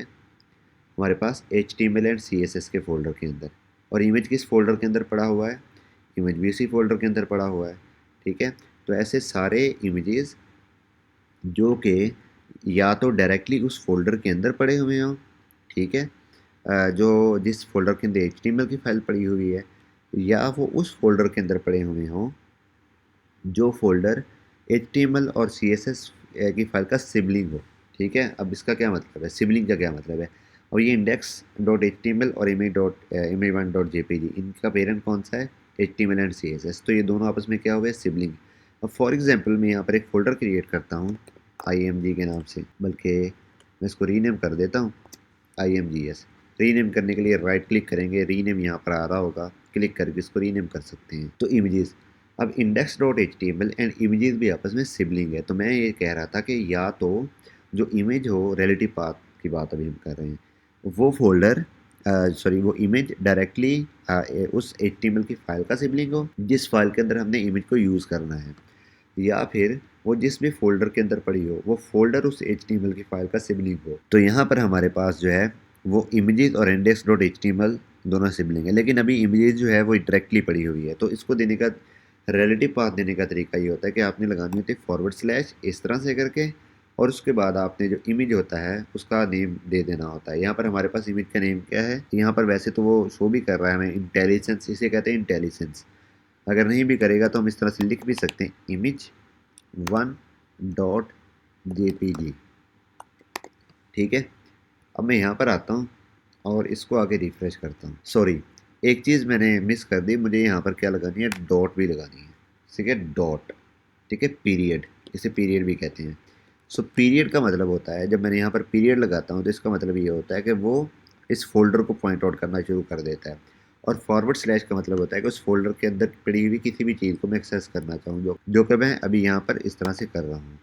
अब मैं आगे रिफ्रेश करूंगा, ये इमेज मेरे पास आ गई। अब जो इमेज का टैग होता है, इसके दो और एट्रीब्यूट होते हैं, एक होता है हाइट और एक होता है विड्थ। अब जो हाइट और विड्थ होती है ना, ये देनी होती है हमेशा पिक्सल्स के अंदर। ठीक है, पिक्सल्स यानी कि 100 पिक्सल्स का जो यूनिट होता है उसको कहते हैं px, और यहाँ पर भी कहता हूँ 100 px। या तो पिक्सल्स के अंदर दे सकते हैं या परसेंटेज के अंदर भी दे सकते हैं, लेकिन अभी हम पिक्सल्स को डिस्कस करेंगे कि और ये देखेंगे कि पिक्सल्स क्या है। सो हमारे पास जितनी भी स्क्रीन्स होती हैं ना कंप्यूटर की, जितनी भी मॉनिटर्स होते हैं, जितनी भी स्क्रीन्स होती हैं, सो वो सारी की सारी स्क्रीन जो है वो मल्टीपल पिक्सल से मिलके बनती हैं। What does that mean by pixel? Pixel क्या होता है, एक डॉट होता है, the smallest dot on the screen is called pixel. यानी कि जो हर स्क्रीन है वो बिलियंस ऑफ डॉट से मिलके बनती है। ठीक है, millions and billions of dot से मिलके बनती है। अब हर एक जो सिंगल डॉट होता है उसे कहते हैं पिक्सल्स। ठीक है, अब जब मैंने 100 px कहा, इसकी हाइट और 100 px का उसकी विड्थ, तो इसका मतलब ये है कि स्क्रीन के ऊपर 100 डॉट्स वो वर्टिकली ले लेगा, 100 डॉट्स जो है वो हॉरिजेंटली ले लेगा। ठीक है, तो ये आपके पास क्या होता है, पिक्सल्स। इस तरह से हम लोग उसको जो है ना वो उसको कंसीडर करते हैं। ठीक है, अब यहाँ पर मैं आता हूँ, मैं आके इसको रिफ्रेश करता हूँ। सो ये देखें मेरे पास इमेज बहुत छोटी सी हो गई क्योंकि इसने 100 px ऐसे लिया, 100 px जो विड्थ ली। ठीक है, सो ये अगेन दो एट्रीब्यूट्स हैं। तो एट्रीब्यूट्स क्या होते हैं, करेक्टरिस्टिक्स होती हैं किसी भी एक HTML के टैग के या एलिमेंट के। हर टैग को हम HTML का एक एलिमेंट भी कहते हैं। अच्छा, अब आपने एक और चीज़ देखी होगी, मैं जब भी कोई भी यहाँ पर चीज़ चेंज करता हूँ ना, तो मैं उसके लिए पहले Ctrl+S करता हूँ, यानी कि सेव करता हूँ, फिर वापस आता हूँ, रिफ्रेश करता हूँ, तब वो मुझे यहाँ पर चेंज नज़र आती है। अगर मैं ये चाहता हूँ कि मैं जैसे ही Ctrl+S करूँ, जो भी चेंज हो वो मुझे यहाँ पर लाइव डिस्प्ले हो जाए, तो उसके लिए मुझे क्या करना पड़ेगा, उसके लिए हमें कोई ना कोई एक सर्वर रन करना पड़ता है। अच्छा, अब सर्वर क्या होता है, सर्वर कोई प्रोग्राम भी हो सकता है, कोई डिवाइस भी हो सकती है। हमारे केस के अंदर सर्वर एक हम प्रोग्राम की बात कर रहे हैं। ठीक है, डिवाइस की बात नहीं कर रहे। डिवाइस क्या होती है सर्वर, वो हम फर्दर जो है ना वो डिस्कस करेंगे, लेकिन अभी जो हमारे पास जो है वो प्रोग्राम की बात करें तो सर्वर एक ऐसा प्रोग्राम होता है जो आपके किसी भी सॉफ्टवेयर को रन कर रहा होता है लाइव। मतलब वो उसको आप उसको प्रॉपरली एक्सेस कर सकते हैं, उसकी रियल टाइम चेंजेस को आप एक्सेस कर सकते हैं। ठीक है, तो मतलब वो एक लाइव इन्वायरमेंट क्रिएट करता है। अभी जो हम डॉक्यूमेंट बना रहे हैं, अगेन HTML एक डॉक्यूमेंट तो एक स्टैटिक डॉक्यूमेंट है, ये लाइव नहीं है। लाइव नहीं है तो इसलिए जब भी इसके अंदर कोई चेंज करते हैं तो उसको Ctrl+S करके दोबारा से रिफ्रेश करते हैं तो वो चेंज हमें नज़र आ रहा था। लेकिन जब हम इसे लाइव डॉक्यूमेंट बना देंगे तो ये डायनामिक हो जाएगा, और इसके अंदर हम जब भी चेंज करके Ctrl+S करेंगे तो वो हमें रियल टाइम के ऊपर डिस्प्ले होना शुरू हो जाएगा। अब सर्वर हम किस तरह से यहाँ पर यूज़ कर सकते हैं, तो VS कोड अगेन हमें प्रोवाइड करता है एक प्लगइन। प्लगइन क्या होता है, मैंने आपको कहा था मैं बताऊंगा प्लगइन्स के बारे में। सो प्लगइन्स क्या होता है, प्लगइन्स बिल्ट इन मॉड्यूल्स होते हैं, छोटे छोटे सॉफ्टवेयर्स होते हैं, प्रोग्राम्स होते हैं जो डिफरेंट तरह की फंक्शनैलिटीज़ को परफॉर्म करते हैं। आपकी कोडिंग के अंदर आपको डिफरेंट चीज़ों के अंदर फैसिलिटेट कर रहे होते हैं। ठीक है, सो जो मैंने अभी तक जितने भी प्लगइन्स जो यूज़ किए हैं उनमें से दो मैं आपको भी करवाऊँगा, और बाकी जो है वो मैं साथ साथ करवाता रहूँगा। तो जो सबसे पहला प्लगइन है, अगेन प्लगइन्स आपको पता चल गया, प्लगइन्स क्या हैं, बिल्ट इन प्रोग्राम्स होते हैं VS कोड के अंदर जो डिफरेंट फंक्शनैलिटीज़ को परफॉर्म करते हैं, और वो फंक्शनैलिटीज़ आपके कोड के अंदर आपको फैसिलिटेट कर रही होती हैं इन डिफरेंट वेज। अभी जो सबसे पहला प्लगइन हम यूज़ कर रहे हैं वो है लाइव सर्वर। तो VS कोड के अंदर कैसे प्लगइन इंस्टॉल करने हैं, यहाँ पर आके इस तरह का आपको ये वाला जो आइकन नज़र आ रहा है एक्सटेंशन जिसके अंदर लिखा हुआ है, यहाँ पर आके आप क्लिक करेंगे और यहाँ पर आके आपने लिखना है लाइव सर्वर। सो ये जो पहला यहाँ पर आपको नज़र आ रहा है ना, ये वाला जो लाइव सर्वर, इसको आपने ओपन करना है। तो जिसके ऊपर ये लिखा होगा ना रिट्विक डी, सो ये वाला आपने इंस्टॉल करना है। यहाँ पर एक और भी लाइव सर्वर है, ठीक है, ये वाला नहीं इंस्टॉल करना, जिसके ऊपर लिखा हुआ है रिट्विक डी, ये वाला इंस्टॉल करना है, क्योंकि मैं यही यूज़ कर रहा हूँ तो इस वजह से। सो यहाँ पर अभी तो मैंने इंस्टॉल किया हुआ है, इसलिए यहाँ पर आपको इंस्टॉल लिखा हुआ नज़र आ रहा होगा, उस पर क्लिक करें तो इंस्टॉल हो जाएगा। जैसे ही इंस्टॉल होगा आपने वापस आना है और देखना है कि हम नेक्स्ट क्या चीज़ें कर रहे हैं। अच्छा, यकीनन ये आपके पास अब इंस्टॉल हो गया, अगर आपको भी यहाँ पर अनइंस्टॉल नज़र आ रहा होगा। हम index.html की फाइल के अंदर आते हैं, हम यहाँ पर भी आ सकते हैं। यहाँ पर आके मैं क्लिक करूंगा, यहाँ पर क्या लिखा हुआ है ओपन विद लाइव सर्वर, ठीक है। आप इसको यहाँ पर क्लिक करके यहाँ पर आके अपने राइट क्लिक करना है और यहाँ पर आपको लिखा हुआ क्या नजर आएगा, ओपन विद लाइव सर्वर। दूसरा तरीका क्या होता है, दूसरा तरीका ये होता है कि आपने, अगर आप मैक के ऊपर हैं तो आपने लिखना है, आपने जो टाइप करनी है कमांड एल या कमांड ओ, ठीक है, तो आपका जो सर्वर है वो स्टार्ट हो जाएगा। अगर आप विंडोज़ या लिनक्स के ऊपर है तो कंट्रोल एल या कंट्रोल ओ, इस तरह से कमांड एल ओ, ठीक है, तो आपका लाइव सर्वर जो है वो रन हो जाएगा। स्पीड से आपने करना है इस तरह से। दोबारा मैं इसको बंद करता हूँ, वापस आता हूँ, again command L O speed के साथ, यानी कि कमांड प्रेस करके एल ओ फ़ौरन से। तो ये मेरे पास सर्वर ओपन हो गया। ये देखें यहाँ पर 127.0.0.0:500 और index.html। इसको मैं यहाँ से ख़त्म कर दूँगा तब भी ये नज़र आ रहा होगा, लेकिन मैं index.html लिख देता हूँ क्योंकि अभी एक और कॉन्सेप्ट है जो मैंने आपको बताना है, ठीक है। अब मैं यहाँ पर कोई चेंज करता हूँ। पहले आप देखते थे ना, मैं जब भी कोई चेंज करता था तो मुझे वो सेव करना पड़ता था। अब मैं यहाँ पर आता हूँ हेलो कोड ड्रिफ्टर और इसके बाद मैं ये लगा देता हूँ 3 साइन ऑफ एक्सक्लेमेशन। मैंने कंट्रोल एस किया, मैं वापस यहाँ पर आता हूँ, ये देखें मेरे पास ये 3 यहाँ पर आ गए। मैंने कोई इसको रिफ़्रेश नहीं किया। मैं ऑर्डर लिस्ट के अंदर आके ग्रेप्स के बाद यहाँ पर लिख देता हूँ पाइन एप्पल, ठीक है। मैंने कंट्रोल एस किया, मैं वापस आता हूँ, ये देखें मुझे पाइनएप्पल नज़र आना शुरू हो गया। ओके, तो ये हमारा लाइव सर्वर चल गया। अब जो दूसरा प्लगइन मैं आपको बताने जा रहा हूँ वो है, आपने देखा कि मेरा जितना भी ये कोड है ना, ये बड़ा ही ऑटोमेटेड है और इंडेंटेड है, जबकि आपका जो कोड है ना उसकी इंडेंटेशन इस तरह से नहीं होगी, ठीक है। तो आप शायद इस तरह से इंडेंटेशन कर रहे होगे या आपकी अभी तक इस तरह से इंडेंटेशन हुई ही नहीं होगी। तो मेरा कोड कितना अच्छा और एक उसकी जो अलाइनमेंट है, इंडेंटेशन है, वो एक बड़ी ही इसको कोड को प्रीटीफाई कर रही है। सो अगर आप इस चीज़ को खुद करने लगेंगे तो it would be nightmare for you, ठीक है। और मेरे लिए भी ऐसा ही है कि अगर मैं इसकी इंडेंटेशन खुद करने लगूंगा तो मेरे लिए भी एक नाइटमेयर ही होगा। तो अगेन जैसे मैंने कहा था कि हमारे पास कुछ बिल्ट इन प्रोग्राम होते हैं जिन्हें हम प्लगइन्स कहते हैं, जो कि अभी हमने एक इंस्टॉल भी करके देखा। वो हमारे कोड को क्या कर देता है, जो हमें फैसिलिटेट करता है हमारे कोड के अंदर हमारी कोडिंग को बेहतर करने में। तो ऐसा ही एक और प्लगइन है जिसे हम कहते हैं प्रीटियर। अब यहाँ पर अगेन आगे क्लिक करें, इधर आगे सर्च हम उसको करेंगे प्रीटियर, इस तरह से PRETTIER प्रीटियर। सो ये जो पहला ही है प्रीटियर, इसके ऊपर क्लिक करेंगे। सो यहाँ पर जो यहाँ पर लिखा होगा ना, जिसके ऊपर प्रीटियर लिखा हुआ होगा, आपने वो वाला इंस्टॉल करना है, प्रीटियर कोड फॉर्मेटर। यहाँ पर आपने क्लिक करके उसको इंस्टॉल कर लेना है, ठीक है। जैसे ही उसकी इंस्टॉलेशन कंप्लीट होगी, जैसे इसकी इंस्टॉलेशन कंप्लीट हो जाएगी तो आपने यहाँ पर आना है मैनेज के ऊपर और यहाँ पर आके आपने क्या करना है, एक्सटेंशन सेटिंग, ठीक है। तो एक्सटेंशन सेटिंग के ऊपर इस तरह से जैसे ही आप आएंगे, यहाँ पर आपको इसकी एक्सटेंशन ओपन हो जाएगी। अब आपने करना क्या है, आपने स्क्रॉल डाउन करना है अभी इस तरह से और आपको यहाँ पर आएगा on save. Let me show you here. अच्छा, यहाँ पर आपको अगर ऑन सेव इस तरह से नज़र नहीं आएगा, जैसे जो कि मुझे नहीं आ रहा, तो आपने इसको यहाँ से इस तरह से ख़त्म करना है और यहाँ पर लिखना है ऑन सेव, ठीक है। सो यहाँ पर लिखा होगा फॉर्मेट ऑन सेव, आपने इसको चेक कर देना है, ठीक है। ये मेरा ऑलरेडी चेक है तो आपने भी इसको चेक कर देना है, ठीक है। सबसे पहले प्रीटियर इंस्टॉल करना है, देन उसके बाद सेटिंग के ऊपर आना है। आप यहाँ से क्लिक करके भी सेटिंग पे आ सकते हैं, आप यहाँ से क्लिक करके और उसके बाद यहाँ पर लिखा होगा सेटिंग्स, ठीक है, इस पर क्लिक करके भी सेटिंग्स पे आ सकते हैं ये। और उसके बाद यहाँ पर आपने सर्च के अंदर आके लिखना है ऑन सेव, सॉरी सेव, ठीक है। तो ऑन सेव में यहाँ पर जो एडिटर है, एडिटर यहाँ पर लिखा गया एडिटर फॉर्मेट ऑन सेव, तो आपने इसको चेक कर देना है।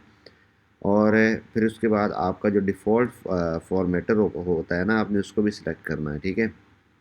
सो यहाँ पर आप इस तरह से लिखेंगे, वैसे जैसे आप प्रीटर इंस्टॉल करते हैं वो हो जाता है। डिफ़ॉल्ट, ये यहाँ पर आ गया डिफ़ॉल्ट। अभी मैंने FORM लिखा। सो डिफ़ॉल्ट फॉर्मेटर। सो डिफ़ॉल्ट फॉर्मेटर में यहाँ पर बहुत मेरे पास यहाँ पर ये इतने ज़्यादा आ रहे हैं, आपके पास भी इनमें से कुछ आ रहे होंगे, कुछ नहीं आ रहे होंगे, तो आपने सेलेक्ट करना है प्रीटियर। सही है। जैसे आप वैसे उसको इंस्टॉल कर देते हैं तो वो हो जाता है, लेकिन आपने यहाँ पर आके उसको वेरीफाई कर लेना है। अब आपने क्या किया, ऑन सेव के ऊपर उसको कर दिया। ऑन सेव का मतलब ये है कि जैसे ही आप कोई चीज़ चेंज करके कंट्रोल S करेंगे तो ऑटोमेटिकली उसको प्रीटिफाई कर देगा। ठीक है, ऑन सेव के ऊपर। और डिफ़ॉल्ट फॉर्मेटर वो प्रीटियर होगा, ये काम कर रहा होगा। तो हम वापस यहाँ पर आते हैं। अब ये जो इसको मैं क्लोज़ कर देता हूँ, तो ये प्रीटियर ये वाला काम कर रहा था। ठीक है। तो अब आप अगर ये करके, अगर आपने ये सारा काम कर लिया, तो अगर आप ये कंट्रोल S प्रेस करेंगे या कमांड S प्रेस करेंगे तो आप देखना कि ये जो कोड है आपका वो सारे का सारा प्रीटिफाई हो चुका है। अच्छा, अब जो नेक्स्ट चीज़ है अभी हमने जो करनी है वो है एंकर टैग। एंकर टैग क्या होता है? मैं यहाँ पर आता हूँ और यहाँ पर लिंक्स लिखा होगा, तो आपने यहाँ पर आना है। So anchor tag, this is called anchor tag. जो ए होता है इसे हम कहते हैं एंकर टैग। एंकर टैग इसको किस लिए कहते हैं? क्योंकि ये हमारे पास नेविगेशन के लिए यूज़ होता है, एक पेज से दूसरे पेज में, एक वेबसाइट, एक एक पेज से किसी दूसरी वेबसाइट में। ठीक है। जैसे अभी मैं यहाँ पर क्या लिखता हूँ, एक एंकर टैग बनाऊँगा, यहाँ पर ए, इस तरह से ए, और इसको मैं कह देता हूँ फेसबुक। बल्कि नाम इसको मैं फ़िलहाल कुछ भी दे देता हूँ ताकि आपको पता चल जाए कि नेम कुछ भी दे सकते हैं। लिंक मैंने यहाँ पर इसको कह दिया। इसके अंदर एक एट्रीब्यूट होता है href के नाम से। href stand for hyper link reference. सही है। इसके अंदर असल में आपने वो लिंक देना होता है आके। ठीक है, जिस भी वेबसाइट या जिस भी पेज के ऊपर जाना है। तो अभी तो मैं यहाँ पर लिख देता हूँ youtube.com। ठीक है, youtube.com/coderift। ठीक है। सो मैंने यहाँ पर लिखा youtube.com/coderift। अब मैं यहाँ पर आता हूँ। ओके, ये मेरे पास यहाँ पर, सॉरी यहाँ नहीं, इसको मैं क्लोज़ कर देता हूँ, वो हमारा यहाँ पर नज़र आ रहा होगा। ये देखिए लिंक मेरे पास यहाँ पर आ गया, मैं इस पर क्लिक करता हूँ। Okay okay, I get it. अच्छा, यूट्यूब, मैंने youtube.com लिख दिया। इससे पहले हमने अपना जो है वो, मैं यहाँ पर आके बल्कि कॉपी कर लेता हूँ पूरा। HTTP या HTTPS भी लाजमी लगाना होता है। मैं आपको बताऊँगा HTTP या HTTPS क्या होता है, या तो इस सेक्शन के एंड पे बता दूँगा या नेक्स्ट जो हमारा होगा उसके स्टार्ट में बता दूँगा। तो मैं यहाँ पर जाता हूँ यूट्यूब कोडरिफ्ट।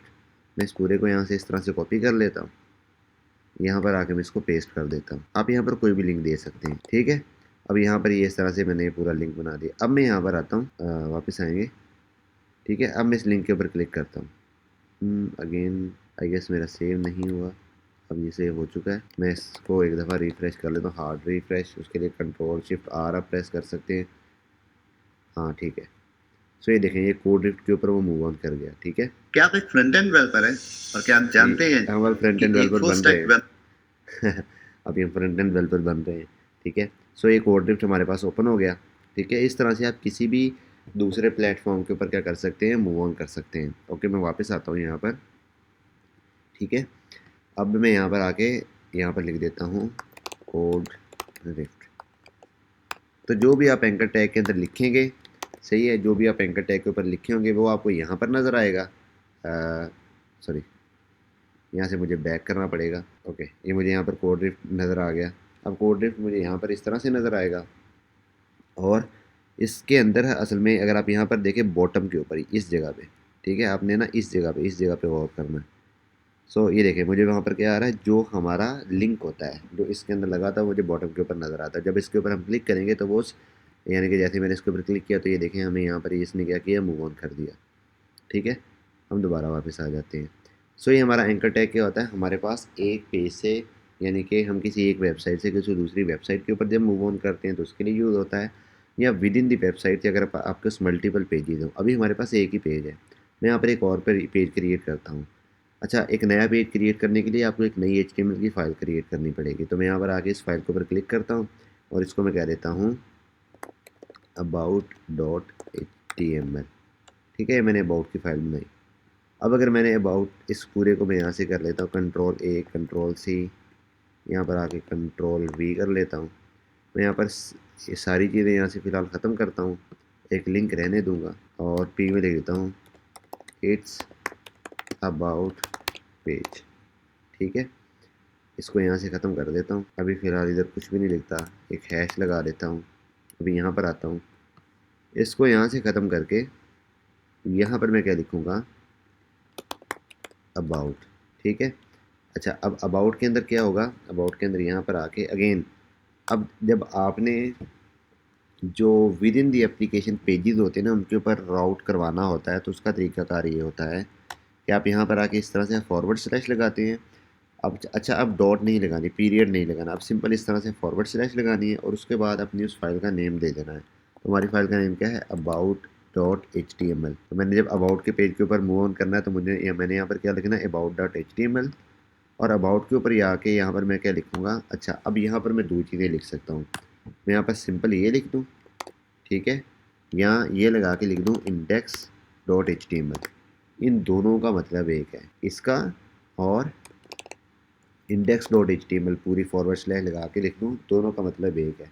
अब इसका क्या मतलब हुआ, इसका मतलब ये होता है कि by default index dot H T M L की फ़ाइल रीड हो जाती है। जब मैंने फॉरवर्ड स्लैश लिखा, इसका मतलब ये है कि फॉरवर्ड स्लैश यानी कि वो, इसका मतलब ये है कि वो H T M L dot H T M L and C S S के फ़ोल्डर को पॉइंट आउट कर रहा है। अब क्योंकि इसके सामने मैंने किसी फ़ाइल का नेम नहीं लिखा, तो आपका जो एच टी एम एल का जो प्रोसेसर होता है वो ये या जो ब्राउज़र का प्रोसेसर होता है वो ये चेक करता है कि क्योंकि ये फॉरवर्ड स्लैश लिखी हुई है और इसके बाद कोई भी फ़ाइल का नेम डिफ़ाइन नहीं किया हुआ, तो इसका मतलब ये है कि इस फ़ोल्डर के अंदर index dot H T M L की फ़ाइल पड़ी हुई है।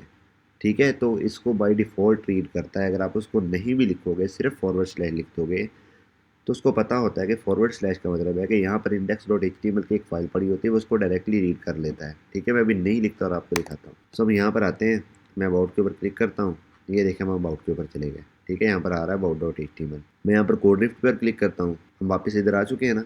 सो यही चीज़ मैं आपको बताना चाह रहा था कि बाय डिफ़ॉल्ट अब यहाँ पर फॉरवर्ड स्लैश करके index dot H T M L लिखा भी नहीं हुआ, तो वो by default index dot H T M L को रीड कर लेता है अगर आप उसको स्पेसिफाई ना भी करो तो।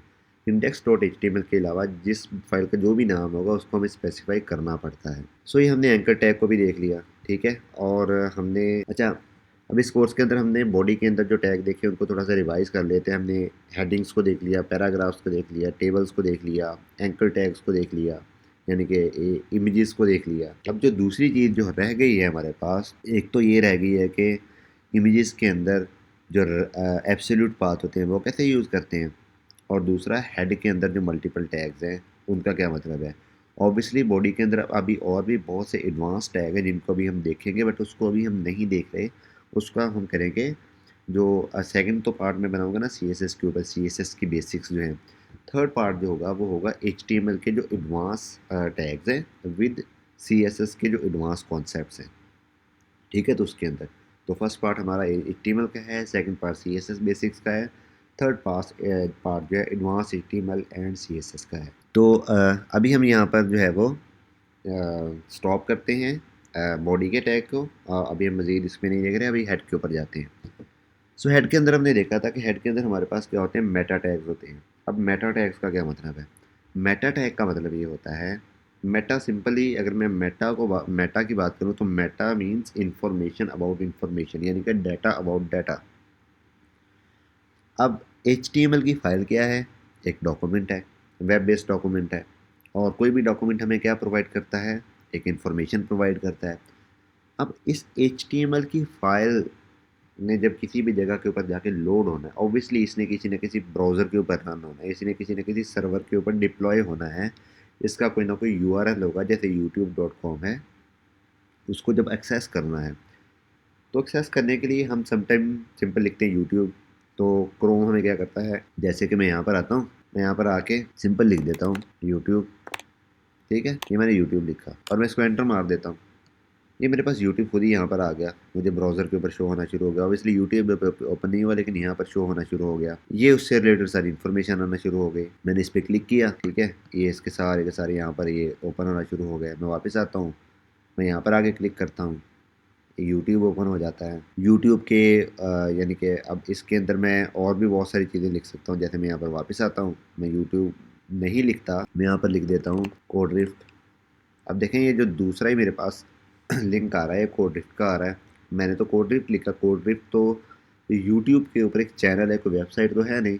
मतलब एक वेबसाइट के अंदर एक चैनल है जिसका नाम कोड ड्रिफ्ट है, लेकिन मैंने यहाँ पर आके लिखा और यहाँ पर मुझे मिलना शुरू हो गया। सो ये इन्फॉर्मेशन कहाँ से आई मेरे पास, ठीक है। जब मैं इसके ऊपर इस तरह से क्लिक करूँगा, अगेन मैं यहाँ पर यूट्यूब के चैनल के ऊपर, अपने चैनल के ऊपर जा चुका हूँ। सो ये सारी जो इन्फॉर्मेशन है हमारे पास, ठीक है, ये कहाँ से आ रही है? ये जितनी इन्फॉर्मेशन होती है ये हमारी वेबसाइट से रिलेटेड होती है। यानी कि वेबसाइट को ब्राउज़र के ऊपर, यानी कि एक सर्च इंजन के ऊपर रैंक करवाने के लिए उससे रिलेटेड और बहुत सारी इन्फॉर्मेशन होती है। जैसे ये टाइटल है, अभी यहाँ पर मैं फर्स्ट पेज है लिखा हुआ है, तो वो यहाँ पर फर्स्ट पेज आ रहा है। जैसे मैं यहाँ पर आता हूँ, ये हमारे पास अबाउट है, यहाँ पर मैं लिख देता हूँ अबाउट, ठीक है। यहाँ पर मैंने अबाउट लिख दिया। सो अब मैं यहाँ पर इस पर क्लिक करके अबाउट पे जाता हूँ, ये देखें यहाँ पर मेरे पास अबाउट आ रहा है, ठीक है। सो ये सारी जो इन्फॉर्मेशन है ये इस वेबसाइट से रिलेटेड है, ठीक है। ये सारा जो डाटा इस वेबसाइट के डाटा को ही डिफाइन करता है।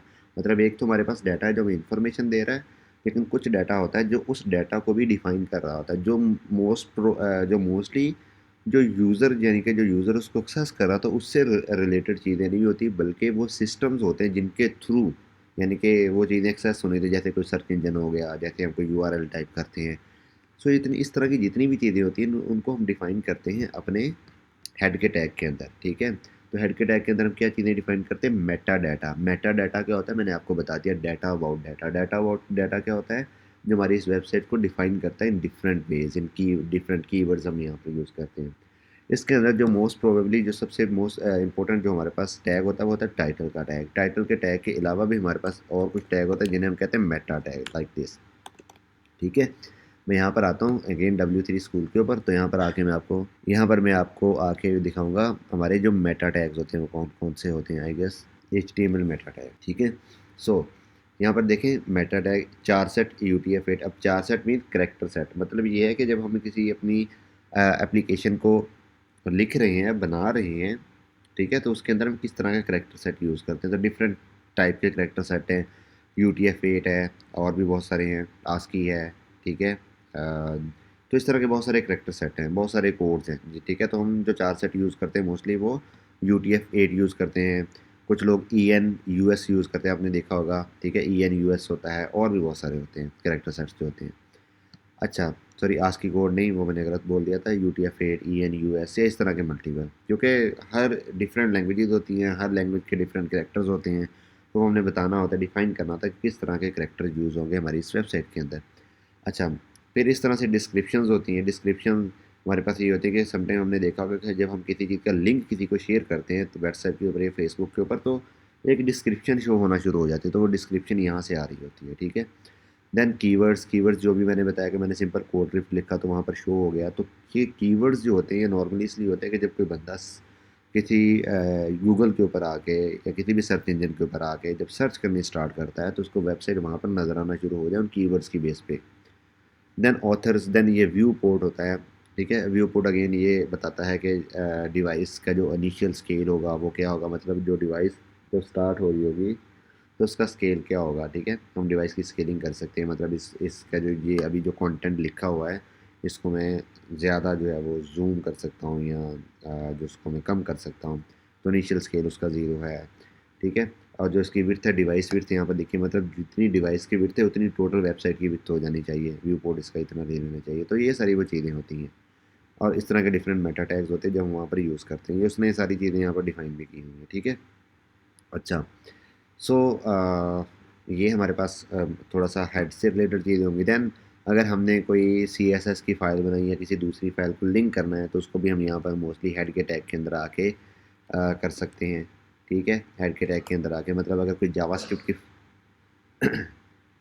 मतलब अगर कोई जावास्क्रिप्ट की फ़ाइल है तो उसको करना है, तो उसके लिए हम यूज़ करते हैं इस तरह से सोर्स, ठीक है। सोर्स का एक टैग यूज़ करते हैं। अगर हमारे पास कोई HTML की, सॉरी, CSS की कोई फ़ाइल है, उसको हमने यहाँ पर लिंक करना है, तो उसके लिए हम लिंक का इस तरह से टैग यूज़ करते हैं। कोई फैव आइकन लगाना है तो उसके लिए अगेन हम लिंक इस तरह से यूज़ करते हैं, ठीक है। फैव आइकन, जिसे फेविकॉन भी कहते हैं। सो ये इस तरह के डिफरेंट मेटा टैग्स होते हैं, ठीक है। तो जो हम यूज़ कर सकते हैं अपने हेड के टैग के अंदर। तो हेड के टैग का जो मोस्टली जो काम होता है वो हमें नज़र कहीं नहीं आ रहा होता। ज़्यादातर जो इसका काम होता है वो रिलेटेड टू होता है कि आपकी वेबसाइट से रिलेटेड डिफरेंट चीज़ों को डिफ़ाइन करना, जो कि मोस्टली जो होती हैं वो सर्च इंजन या सर्वर जिसके ऊपर वो डिप्लॉय हो रहा होता है उन चीज़ों से रिलेटेड होती हैं, ठीक है, तो ये हमने हेड के टैग को भी थोड़ा सा डिफाइन कर लिया। तीसरी चीज़ जो फॉर्म है, फॉर्म के टैग को भी हमने डिस्कस करना। अगेन उसको हम सेकंड पार्ट के अंदर करेंगे। सीएसएस वाला जो पार्ट है उसमें हम मोस्टली तो सीएसएस को ही देख रहे होंगे, लेकिन उसके साथ साथ हम एक फॉर्म भी बनाऊंगा, फॉर्म का टैग भी आपको बताऊंगा, और उसके साथ हम सीएसएस को भी कर लेंगे। सो अगेन इस पार्ट के लिए इतना ही। हमने इस पार्ट के अंदर काफ़ी चीज़ें सीख ली हैं, हमने एचटीएमएल बनाना सीख लिया है।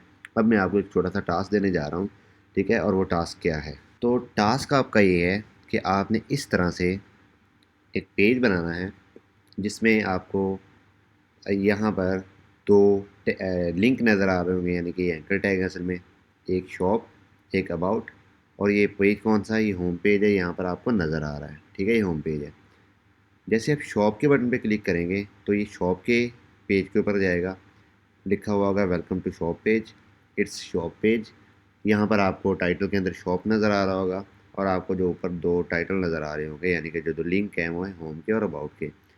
जैसे ही कोई बंदा अबाउट के बटन के ऊपर क्लिक करेगा तो वो चला जाएगा वेलकम टू अबाउट पेज, यहाँ पर भी अबाउट नज़र आ रहा होगा, और अबाउट के ऊपर दो जो लिंक नज़र आ रहे होंगे वो नज़र आ रहे होंगे होम के और शॉप के। सो ये आपका टास्क है। ये हार्डली 10 से 15 मिनट का टास्क है, लेकिन चलें आपके लिए 30 मिनट्स, आप 30 मिनट्स के अंदर ये टास्क कर लें, और ये टास्क कंप्लीट करने के बाद देन आप जो नेक्स्ट पार्ट के ऊपर मूव ऑन कर सकते हैं, जो कि पार्ट 3 है। और जो थर्ड पार्ट है उसके अंदर हम सीएसएस को डिस्कस करेंगे, सीएसएस के डिफरेंट टाइप्स को डिस्कस करेंगे, और एक और चीज़ भी डिस्कस करेंगे।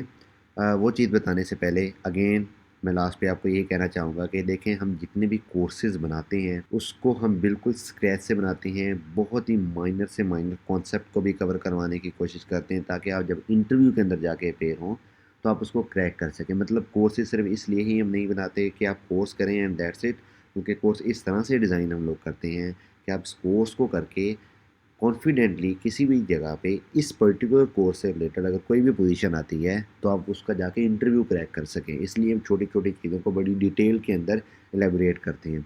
सो इसके लिए हमारा बहुत टाइम और बहुत एफर्ट्स लगती हैं, and we are not charging anything from this efforts. ठीक है, आप जितने भी जगहों पे जाएंगे, इतने जो कम्प्रीहेंसिव कोर्सेज हैं वो सारे पेड हैं, और उनके शॉर्टर वर्जन आपको ज़रूर यूट्यूब के ऊपर मिलते हैं, लेकिन एक डिटेल ओरिएंटेड जो कोर्स होता है वो पेड ही आपको फिर मिलता है। लेकिन हम ये पेड कोर्स नहीं बना रहे, हम इतने डिटेल ओरिएंटेड कोर्स हैं और ये फ्री में बना रहे हैं। यू हैव नथिंग टू पे फॉर दिस।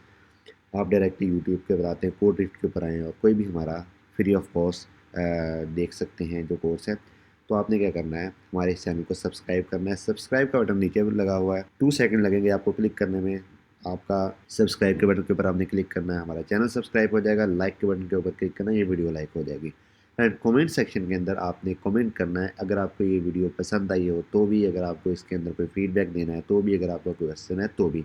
सो लाजमी ये 3 काम करें, और इससे हमारी सारी जो मेहनत है उसका रिवॉर्ड हमें मिल जाता है और हमें मज़ीद मोटिवेशन मिलती है। सो नेक्स्ट जो चीज़ हमने करनी है, जो मैं आपको बता रहा था सीएसएस के बारे में, वो ये है कि फिर हमने जो डिफरेंट टाइप की सीएसएस को डिस्कस करना है, हमने देन उसको इम्प्लीमेंट भी करना है, और उसको डिफरेंट वेज के साथ, डिफरेंट कम्बिनेशन के साथ उस सीएसएस को यूज़ करना है हमने। ठीक है, एचटीएमएल के डिफरेंट टैग्स के साथ, एलिमेंट के साथ, तो कुछ बहुत अच्छे से कलर्स और इस तरह की चीज़ें और स्टाइलिंग वो आप देखोगे। तो एक्चुअली जो नेक्स्ट पार्ट है, the next part is a fun part, तो आप ज़रूर नेक्स्ट पार्ट को भी देखिएगा।